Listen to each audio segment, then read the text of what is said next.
It came with a small block and I blew that up. Then we put a big block in it, with a couple hits of nitrous on top of that. That's when the game started changing. A farm truck thought Street Outlaws would make him rich. Instead, it nearly destroyed his life. For years, he smiled through a medical condition that left half his face paralyzed. He hit a hand injury that gave him PTSD. He watched younger racers take his spot, while producers cut his screen time.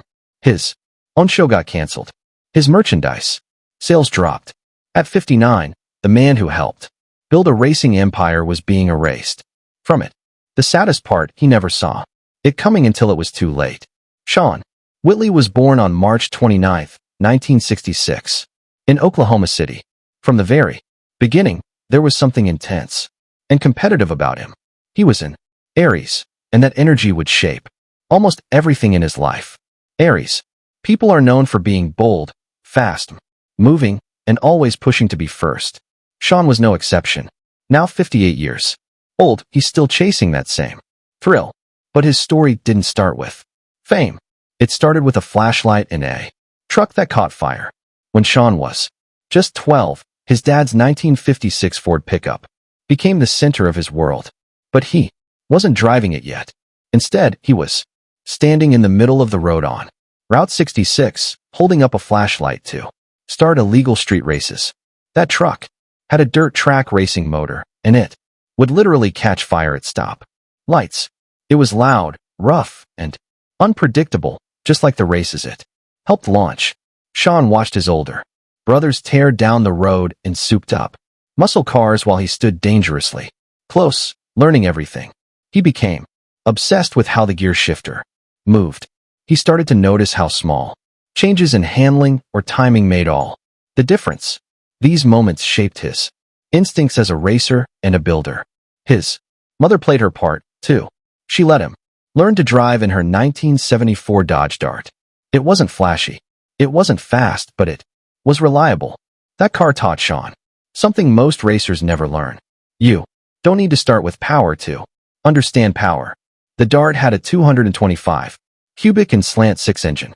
And maybe it wasn't built for speed, but it gave Sean a feel for control and mechanics.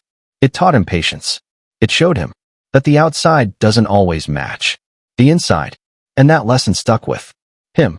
By the time he was still just 12, Sean was driving his dad's 1973 Ford pickup around town. It wasn't legal, and it wasn't normal, but it was real. That truck wasn't just transportation. It was a symbol.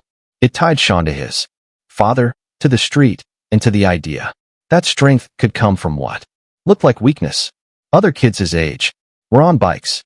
Sean was learning how to control a full-size truck.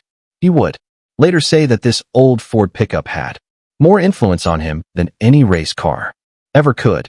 It made him love the underdog, the forgotten, the rusty. Oklahoma City was the perfect place for a kid like Sean to grow up.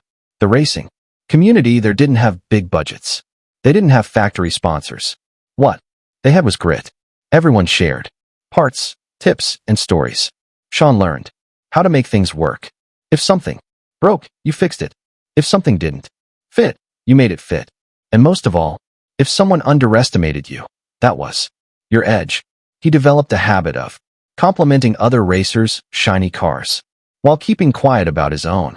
This wasn't just charm, it was strategy. He called it fishing, and it worked. In 1998, everything changed. Sean saw a tiny ad in Auto Trader magazine. It said, "Very fast truck for sale."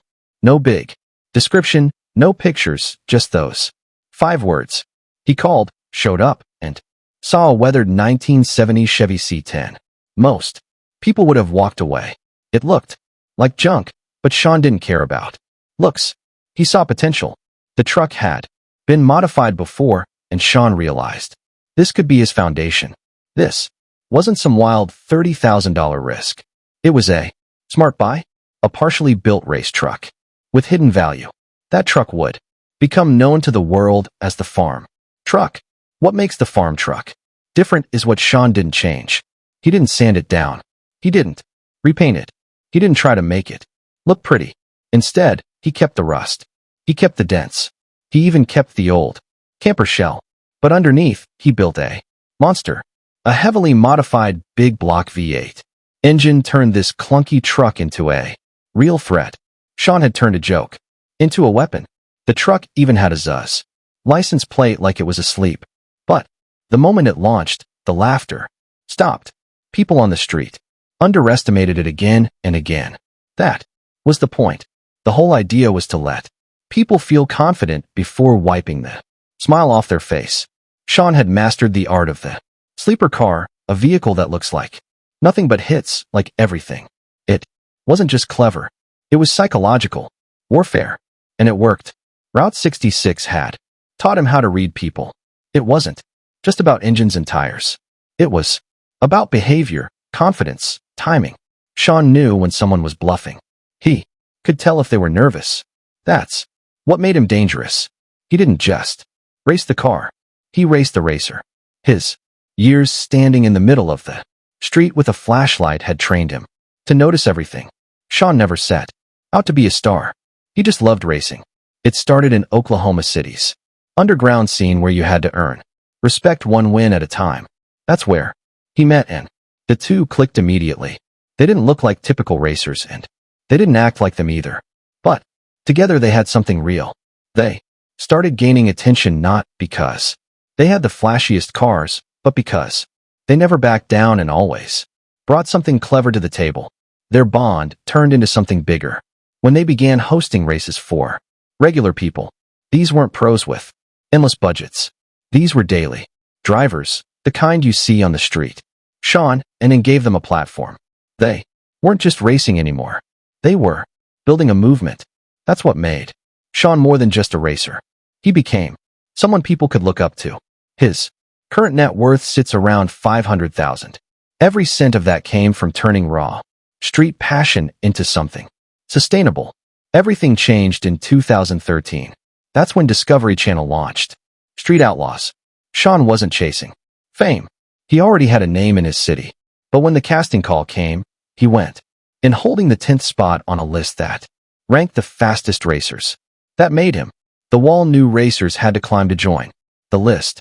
It wasn't an easy spot to hold, but Sean didn't just hold it. He became a fan favorite. The show blew up, and Sean's laid-back style, dry humor, and undeniable skill made him unforgettable. What really set things off was his truck. It was a beat-up 1970 Chevy C10. Long bed. He found it through a magazine. Ad that just said it was fast. When he saw it, he didn't believe it. It looked like a farm truck, ugly and old. But the second he drove it, he knew it had a big block V8, a two-stage nitrous system, and a digital ignition controller.